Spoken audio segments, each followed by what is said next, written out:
বাঙালিদের কাছে 1 নম্বর destination Darjeeling, the queen of hills. কয়েকদিনের ছুটি কাটাতে আমরাও বেরিয়ে পড়লাম দার্জিলিংয়ের উদ্দেশ্যে। কলকাতা স্টেশন থেকে রাত 9:45 গরিব রথ এক্সপ্রেসে চেপে পরের দিন সকাল 7:45 এনজিবি স্টেশনে পৌঁছে গেলাম। এরপর সেখান থেকে বেরিয়ে একটা 4 সিটার গাড়ি আমরা বুকিং করলাম এবং আমরা বেরিয়ে পড়লাম আমাদের প্রথম গন্তব্য মিরিকের উদ্দেশ্যে। সেখান থেকে আমরা একের পর এক সাইট সিইং করতে করতে আমরা দার্জিলিংয়ে পৌঁছাবো।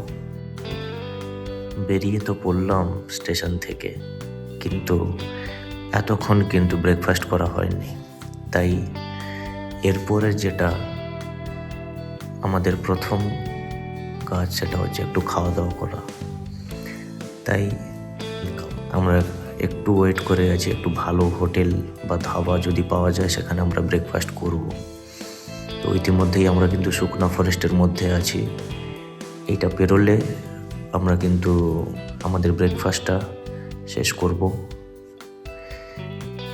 তোমরা কিন্তু দেখতে পাচ্ছ আমাদের বাম দিকে কিন্তু চা বাগান শুরু হয়ে গেছে এবং প্রকৃতির আলাদাই একটা ঐতিহ্য বা অপরূপ সৌন্দর্য আমরা কিন্তু উপলব্ধি করতে শুরু করেছি। খুবই সুন্দর।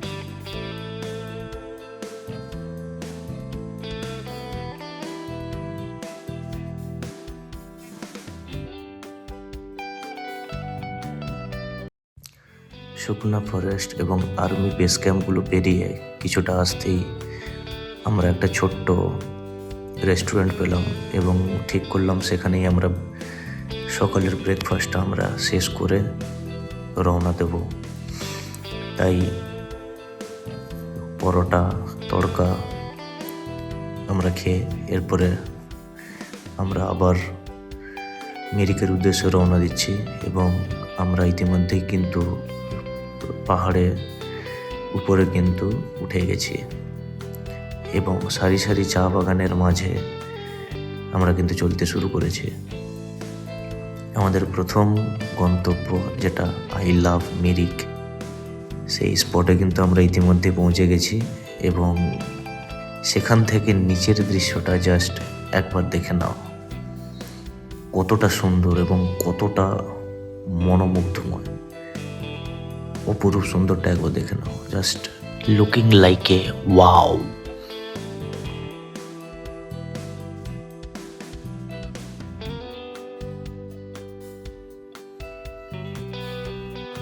তোমরা কি দেখতে পাচ্ছ? এই কিছুক্ষণ আগে যে ল্যান্ডস্কেপটা আমরা পাচ্ছিলাম হঠাৎ করে কেমন যেন চেঞ্জ হয়ে গেল। একদিকে চা গাছে মোড়া পাহাড় এবং তার সাথে সারি সারি পাইন গাছ এবং অপরদিকে সাদা কুয়াশায় মোড়া আকাশ এবং রাস্তাটা কত সুন্দর দেখুন। এত নিট অ্যান্ড ক্লিন যে বলাই বাহুল্য।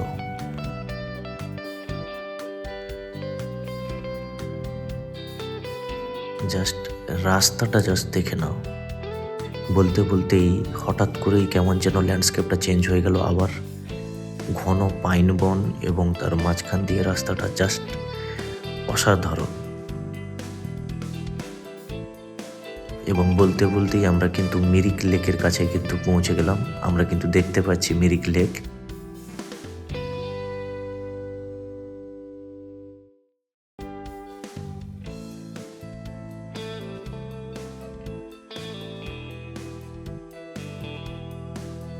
আমাদের এক্সপেকটেশনের বাইরে। তোমরা একবার মিরিক লেকের ভিউটা একবার দেখে নাও এবং লেকের ওপারে যে ঘরবাড়িগুলো কত সুন্দর এবং সাজানো, যেন মনে হচ্ছে আমরা নর্থ ইস্টের কোনো একটা স্টেটে আমরা কিন্তু এসে গেছি। সেই রকম অনুভূতিটা কিন্তু হচ্ছে। অসাধারণ সুন্দর, জাস্ট বলা যাবে না। এবং মিরিক লেকের সামনে কিছুক্ষণ আমরা বসে গল্প করলাম, একসাথে চা খেলাম এরপর আমরা নেক্সট গন্তব্য গোপালধারা ভিউ পয়েন্টের উদ্দেশ্যে রওনা দিলাম। সেটার জন্য আমরা কিন্তু বেরিয়ে পড়েছি। আর হ্যাঁ, একটা কথা তোমাদের বলছি, যদি দার্জিলিং আসো তাহলে আমি অবশ্যই রেকমেন্ড করব মিরিক হয়ে সীমানা ভিউ পয়েন্ট হয়ে লেপচা জগৎ ঘুম মনাস্ট্রি এই রাস্তাটা তোমরা ধরো। এই রাস্তাটা দিয়ে যদি তোমরা আসো তাহলে যে প্রাকৃতিক সৌন্দর্যগুলো বা ল্যান্ডস্কেপগুলো তোমরা দেখতে পাবে, তোমরা হিলকার্ট রোড মানে যেই রাস্তাটা দিয়ে টয় ট্রেনটা যাতায়াত করে সেই রাস্তা দিয়ে কিন্তু এত সুন্দর কিন্তু ল্যান্ডস্কেপ পাবে না। এবং বলতে বলতেই দেখো অহলদারা ভিউ পয়েন্ট আমরা কিন্তু পৌঁছে গেছি। সামনে দেখতে পাচ্ছ কতটা সুন্দর, মানে একদম ন্যাড়া পাহাড় যেন মনে হচ্ছে চা বাগানে ভর্তি এবং সারি সারি পাইন গাছ। জাস্ট এখান থেকে দেখতে কতটা সুন্দর। এবং আমরা আসার সময় চেষ্টা করেছিলাম ভেতরে ঢোকার, কিন্তু আমাদের অনুমতি দিল না। আমি জানি না কেন, নিশ্চয়ই কোনো ট্যুরিস্টরা কোনো কিছু প্রবলেম করেছে, সেই জন্য ওরা কিন্তু ঢুকতে দিচ্ছে না। তাই আমরা এই রাস্তার উপর থেকে কিন্তু দূর থেকে কিন্তু আমরা কিছু ফটো শ্যুট করে এবং এই ভিউ পয়েন্টটা থেকে আমরা কিন্তু আমাদের নেক্সট গন্তব্য সীমানা ভিউ পয়েন্টে কিন্তু আমরা যাচ্ছি।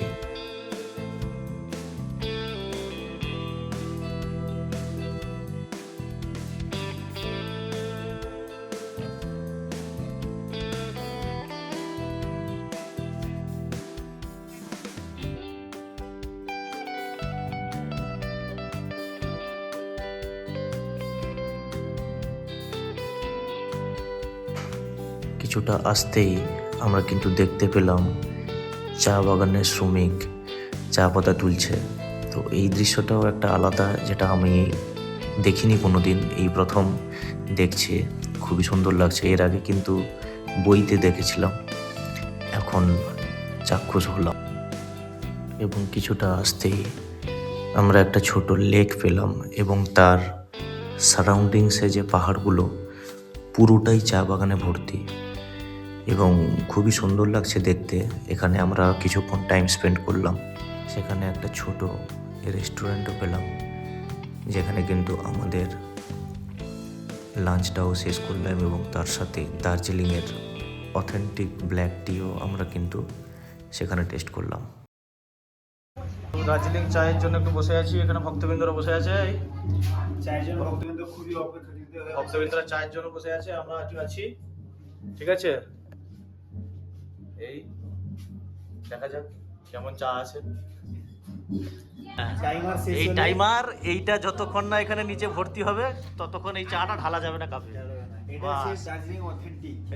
এটা ন্যাচারাল টাইমার। ভক্তবৃন্দ এটার জন্যই বসে আছে উৎসুক হয়ে। বাস, সুন্দর।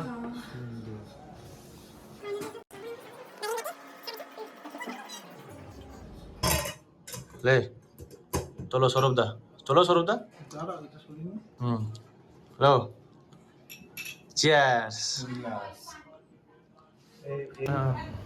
লাঞ্চে চলে এসছে আমাদের মিক্সড ফ্রাইড রাইস, সঙ্গে আমাদের সেই খতরনাক চাটনি শুরু করছি। সমাশ্রী সৌরভ শুরু করে দিয়েছে অলরেডি। এত খিদা পেয়েছে ভাই, একদম শুরু করে দিয়ে। চলো বেশি বাক না করে শুরু করে দেওয়া যাক।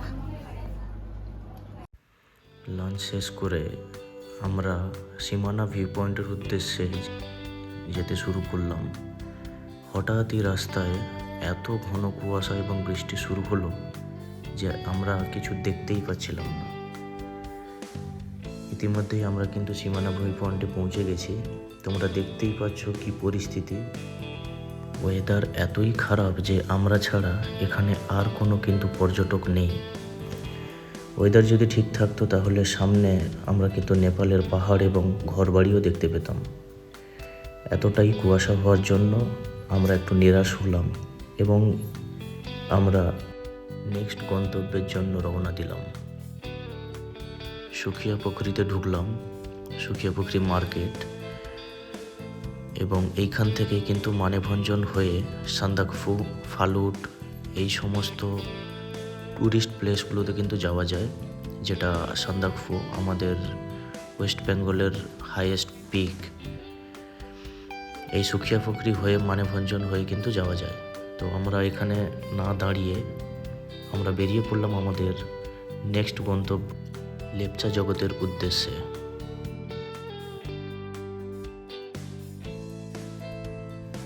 এটাই হচ্ছে লেপচা জগৎ পাইন ফরেস্ট।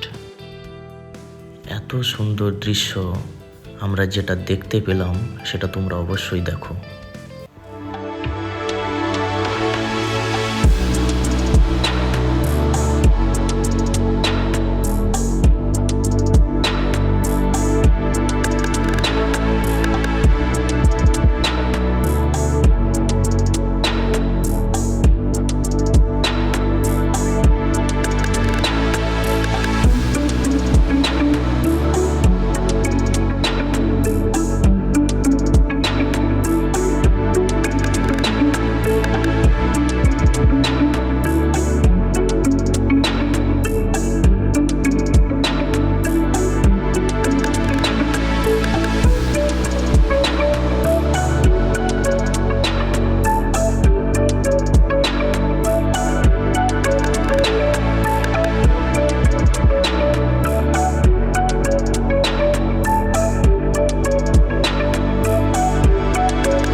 লেপচা জগতের বাইরের ভিউটায় এই আমাদের সেই গাড়ি, আমাদের 3 দিন থাকবে আমাদের সঙ্গে। লেপচা জগতের সামনে আছি। অসাধারণ সুন্দর, অসাধারণ সুন্দর। হ্যালো হ্যালো চলো এই দার্জিলিং, তারপরে ম্যালের ভিউটা আছে, অবশ্যই থাকছে। বৃষ্টি ভেজা ম্যাল, পরিস্থিতি খারাপ, পুরো বৃষ্টিতে পুরো একদম ম্যাল পুরো অন্ধকার। এই যে ছাতা নিয়ে ঘোরা হচ্ছে, বাহ, ছাতা নিয়ে ঘোরা হচ্ছে। আজকে প্রথম দিনে দার্জিলিং এর হোটেলের খাবারটা ভাত, আলু ভাজা, তার পেঁয়াজ লঙ্কা, তার সাথে এক কারি, আলু পটল, ডাল, এই হচ্ছে দাদা পাঁপড়টা ছেড়ে ছুড়ে, আর আছে সেঁকা পাঁপড় আছে, ডিম আছে। বাস শুরু হয়ে যাক। ঠিক আছে, দাও। বাস হয়ে একদম খেয়ে গুড নাইট। কালকে সকালে দার্জিলিংয়ের সাইড সিতে বেরোবো। ভোর 4টায় টাইগার হিল দেখা হচ্ছে। Tata, good night. ভোর 4টে টাইগার হিলে ম্যালটাকে দেখিয়ে দাও একবার। এখন বেরোচ্ছি টাইগার হিলে। ভোর 4টে যাচ্ছি টাইগার হিল, কাঞ্চনজঙ্ঘা দেখা পাওয়ার জন্য। জানি না কাঞ্চনজঙ্ঘা পাওয়া যাবে কিনা, তবুও একটা আশা রাখছি, হোপ। চলো আমরা এই যে গাড়িতে বেরোবো।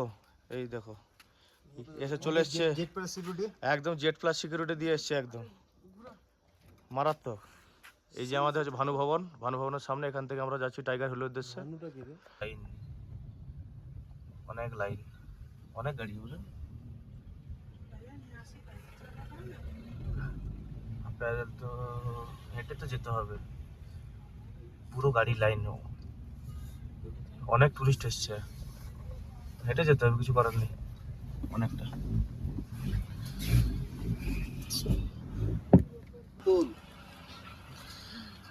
গাড়ির লাইন একদম, কতটা হাঁটতে হবে, ভোরের আভাস।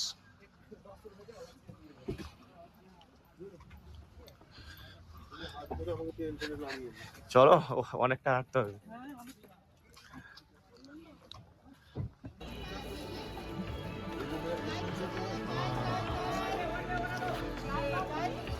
अभी टाइम है। आज शायद আজকে মনে হয় কপালে আছে দেখা, কাঞ্চনজঙ্ঘা দেখতে পাবো, আশা করা যাচ্ছে। কি বলো সৌরভদা, দেখা পাবো?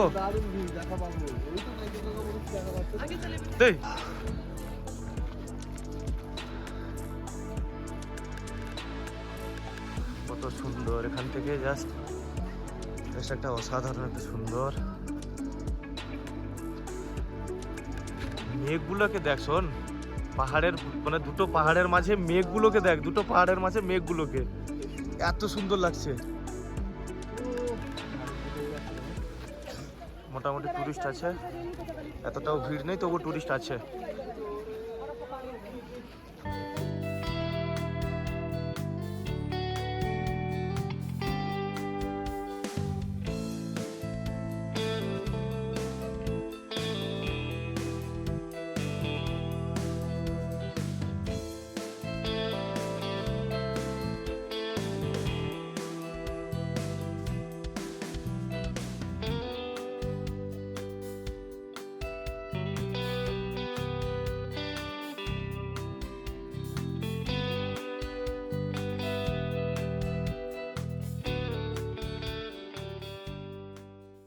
কাঞ্চনজঙ্ঘা অসম্ভব, পাওয়া খুব মুশকিল, মেঘে ঢাকা, মানে আশা ভঙ্গ। দেখাও দিকে একবার দিয়ে। কাঞ্চনজঙ্ঘা দেখার আশায় যত পাবলিক সব ছিল সব চলে গেছে, আর কিছু আছে। আমরা একটু ওয়েট করছি, দেখি পাই নাকি। মেঘে ঢেকে গেছে পুরো, किस्मत में नहीं है शायद। ये है कांचनजंगा। क्या बोल रहे हो विनोद, हमारा नसीब में है क्या? नहीं है। क्या बोल रहे हो कलवा?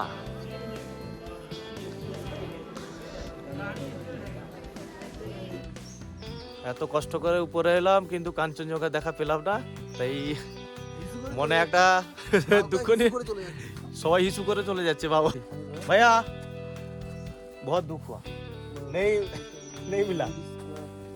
চলো, টাইগার হিলে গিয়ে দেখতে পেলাম না কাঞ্চনজঙ্ঘা, রাস্তায় আস্তে আস্তে দেখা গেল, তাই দেখাচ্ছি। এই পয়েন্ট থেকে জাস্ট আমি দেখো, চলো। এই টাইগার হিল থেকে আসার পথে এই আই লাভ সিঞ্চল এই স্পটটা থেকেই কাঞ্চনজঙ্ঘা দেখতে পেলাম।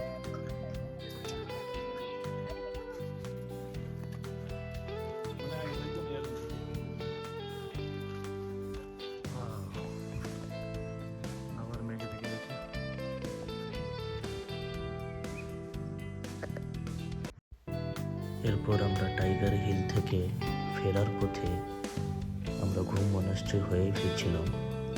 তো কিছুক্ষণ আমরা সময় কাটালাম এই মনাস্ট্রিতে। দার্জিলিংয়ের সব থেকে পুরনো মনাস্ট্রিগুলির মধ্যে একটি, খুবই শান্ত স্নিগ্ধ পরিবেশ, এখানে কিছুটা সময় কাটালাম, খুবই ভালো লাগলো। আমরা যখন ভিতরে প্রবেশ করছিলাম তখন কিন্তু চ্যান্টিং হচ্ছিল এবং ভিতরে কিছু শপিং করার জায়গা ছিল, আপনারা চাইলে কিন্তু শপিং করতে পারেন।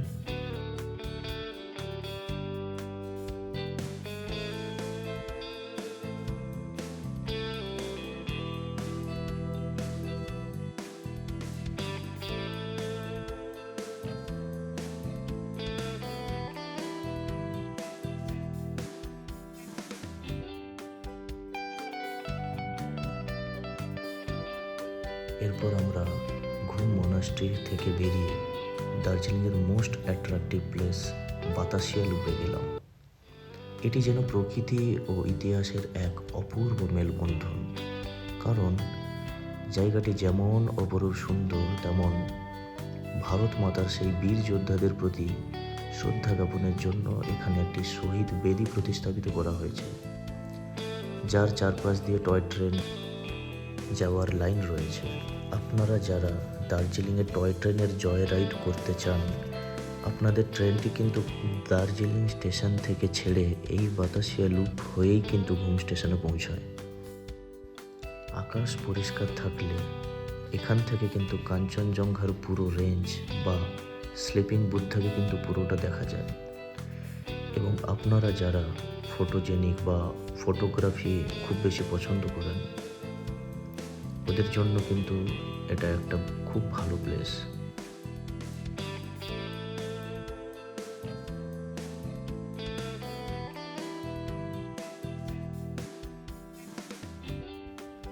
এর পরের গন্তব্য হলো জাপানিজ পিস প্যাগোডা, যেটা তোমরা দেখতেই পাচ্ছ, কত সুন্দর লাগছে না?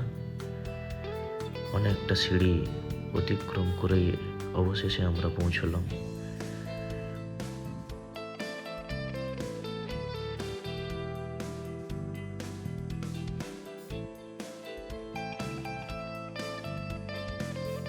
এরপরে আমরা এখান থেকে বেরিয়ে দার্জিলিং জুতে প্রবেশ করলাম। পার হেড 110 টাকা টিকিটের বিনিময়ে আমরা কিন্তু প্রবেশ করলাম।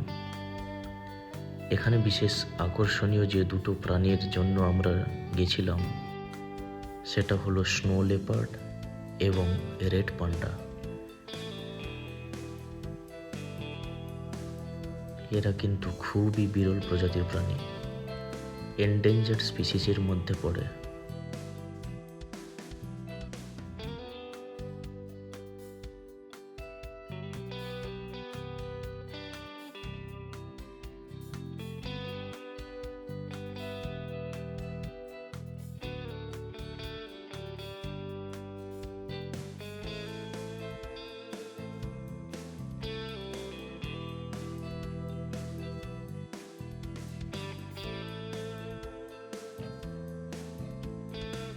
এখানে ঘন্টাখানেক সময় কাটানোর পর আমরা বেরিয়ে পড়লাম আমাদের নেক্সট গন্তব্য দার্জিলিংয়ের ঘুম রেলওয়ে স্টেশন।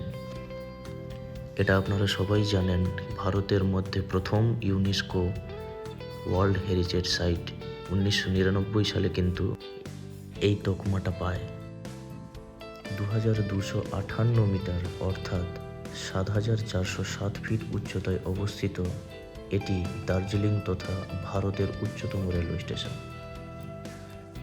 এরপর আমরা ঘুম স্টেশনকে টাটা বাই বাই করে আমরা বেরিয়ে পড়লাম আমাদের নেক্সট গন্তব্য লামাহাটা ইকো পার্ক।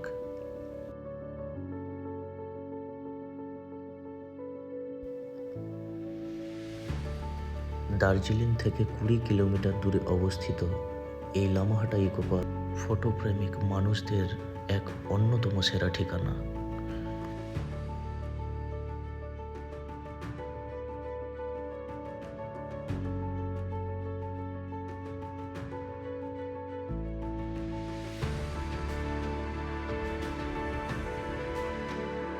अपना गांव जा रहा है भैया, कितना खुश है हमारा पंकज भैया, हमारा सारथी है।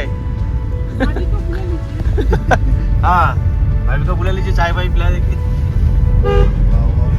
ओ सुन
লামাহাটা চলে এসেছি, লামাহাটা ইকো পার্কের সামনে জাস্ট।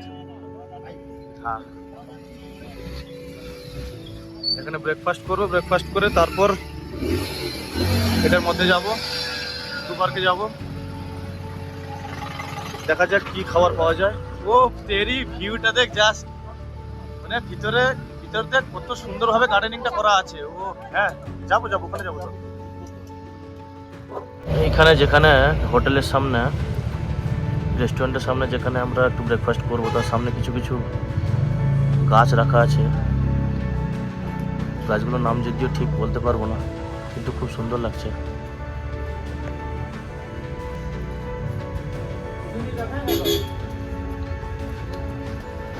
এই যে বড় বড় ধুতরা,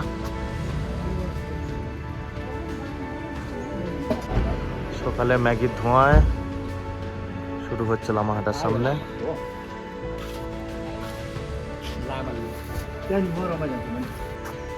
20 টাকা এন্ট্রি ফি দিয়ে ঢুকে পড়লাম সেই লামাহাটা ইকো পার্কে। চলো চলো চলো দেখি। আসসালা পাইন গাছটা দেখছো সুন্দর, এই যে মেঘটা ঢুকছে দেখ কত সুন্দর লাগছে এইদিকে। আর লেকে যেতে তো অনেক টাইম লাগবে, 10-15 মিনিট মতো। মনে হচ্ছে না লেকে যেতে পারবো। ভাই সাহেব, প্রকৃতি কি অপরূপ সুন্দর। সেকেন্ডে সেকেন্ডে তার রূপ চেঞ্জ করছে। যাও, আসো আসো। লামাহাটা আমরা থেকে বেরোচ্ছি। ওই তেরি লামাহাটা থেকে আমরা বেরোচ্ছি, পিছে লামাহাটা পুরো একদম। এরপরে যাচ্ছি আমরা নেক্সট ডেস্টিনেশন, চিটংয়ের উদ্দেশ্যে যাচ্ছি। এই যে নিচে রাস্তা, একটু চাটা খেয়ে তারপরে বেরোবো। চলো।